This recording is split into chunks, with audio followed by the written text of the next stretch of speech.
Muito bem, mais uma aula de Rex. Nessa aula, a gente vai explorar a leitura de um membro de um particionado. A gente vai, através do Rex, ler esse membro. Um arquivo sequencial? Não, não. Um membro mesmo. A gente vai ter um particionado com várias fontes de COBOL, por exemplo. A gente vai pegar um desses membros, vai fazer a leitura e vai contar quantas vezes ocorre um determinado comando. Então, é só um exemplo para a partir dali você aumentar, né, a complexidade dessa aplicação, tá? Bom, vamos ver como é que funciona isso na prática.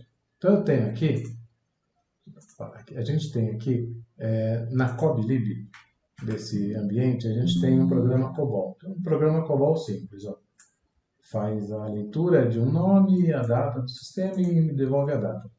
E eu quero contar quantas vezes acontece o uso do comando accept. Tá, eu já vi aqui que são duas, mas vamos lá. Vou sair um pouquinho e vou entrar no Rex. Eu tenho dois Rex aqui. O primeiro é um vídeo anterior, procura no canal aqui, que fala sobre a criação, a leitura e a gravação de um arquivo, incluindo linhas, tá? No próprio arquivo. Então, se tiver interesse, dá uma percorrida no canal aqui. Nesse outro exemplo aqui, que é o desse vídeo, a ideia é a seguinte, vou explicar linha a linha aqui. Uma variável para guardar quantas ocorrências da expressão accept nós vamos encontrar, um membro de entrada, prog1, e um membro de saída, prog3. Eu aloco o membro de entrada de forma share, tá? E reuse, porque ele pode estar aberto por alguém, e aloco o arquivo de saída, tá? Share também. Muito bem. Eu vou fazer a leitura, ó, de todos os registros do arquivo de entrada e vou jogar nesse vetor. Eu chamei de in1, tá? Então, se o nosso prog1 tiver 25 linhas, eu vou ter 25 elementos aqui, em 1.1, em 1.2, em 1.3, tá? Arquivo de entrada, e aí vai. Feito essa leitura, ou seja, eu carreguei todas as linhas nesse vetor, eu vou criar uma pilha. Por que criar uma pilha? Porque eu vou transpor do vetor para a pilha em algum momento, tá? Então vamos lá. Então, todas as linhas estão aqui, as linhas do arquivo. Criei a pilha, já coloco na pilha o primeiro elemento da pilha, a primeira ocorrência da pilha. Leitura do membro e o nome do membro prog1 aqui. Ó. Então, eu estou usando a concatenação, ou seja, leitura, vai aparecer lá no final, gr.xx.coblib.prog1. Só para identificar qual é o membro que eu estou lendo. Tracejado aqui, né? Coloquei um segundo elemento na pilha. Minha pilha tem dois elementos carregados. Aí o que a gente faz? A gente faz um loop para percorrer todos os itens da variável vetor, ou seja, as 25 linhas. E eu vou procurando pela palavra accept. Repara que tem um espaço aqui, por quê? O accept não daria, mas, por exemplo, se for o comando if, se eu tiver a palavra diferença, ele vai entender também que é um comando if, porque tem um if na palavra. Quando eu uso o espaço aqui, eu elimino isso. Tá? Então, eu percorro. Caso eu ache naquela linha que eu estou o accept, essa variável vai ser maior que zero. Aí, o que eu faço? Eu coloco na pilha. Lembra que eu já tenho dois elementos aqui. Eu coloco mais um elemento dizendo ó, o accept foi encontrado na linha tal. E somo mais uma variável de ocorrências. E aí vou fazendo esse loop. Então, em todas as linhas. Então, no nosso caso lá, a gente tem duas linhas, né? Então, vai acontecer isso aqui duas vezes, tá?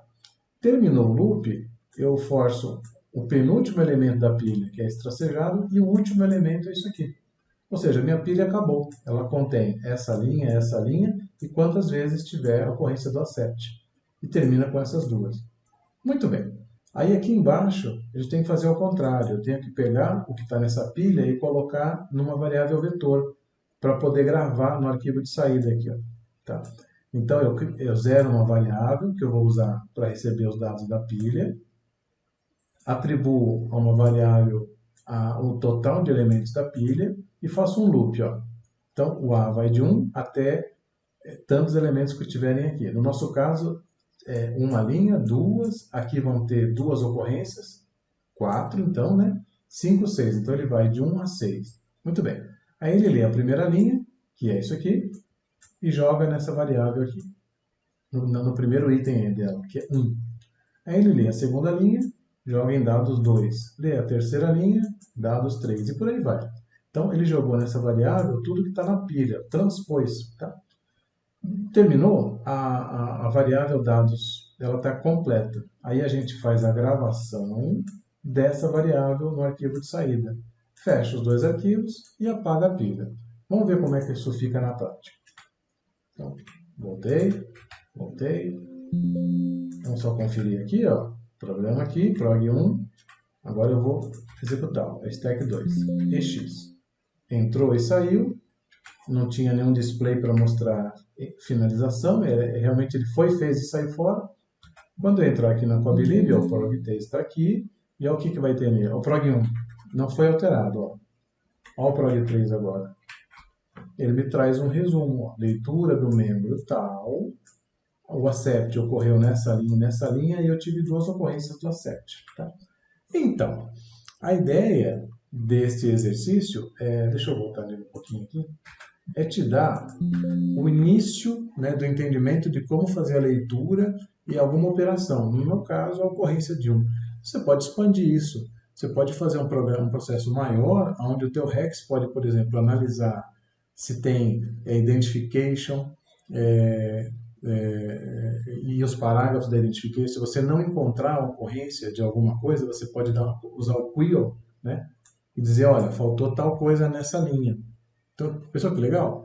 Se na prática da tua empresa, embaixo do identification tem o program ID, embaixo do program ID tem que ter o author, você pode passar e fazer um programa, um Rex, que analise o fonte, né? E procure. Se não encontrar o author ali embaixo do programa ID, por exemplo, ele identifica que está faltando, não está em conformidade. E aí o universo é o limite, tá? Você pode criar mil coisas. O bacana é você entender esse processo de carrego numa variável compound, aqui numa variável vetor, né? Monto uma pilha, devolvo a pilha para a variável vetor e gravo a variável vetor. É simples e funciona. E palmas para o Rex, porque o Rex, eu sou apaixonado por essa linguagem. Tá bom? Até a próxima. E se tiver interesse em se aprofundar no Rex, lembrando que a gente tem um curso, né, no site da escola de programadores.com.br, que aprofunda um pouquinho mais o Rex aí para vocês, tá bom? E para quem não sabe nada, ele tem um projeto de aulas de aprendizado crescente. Até a próxima.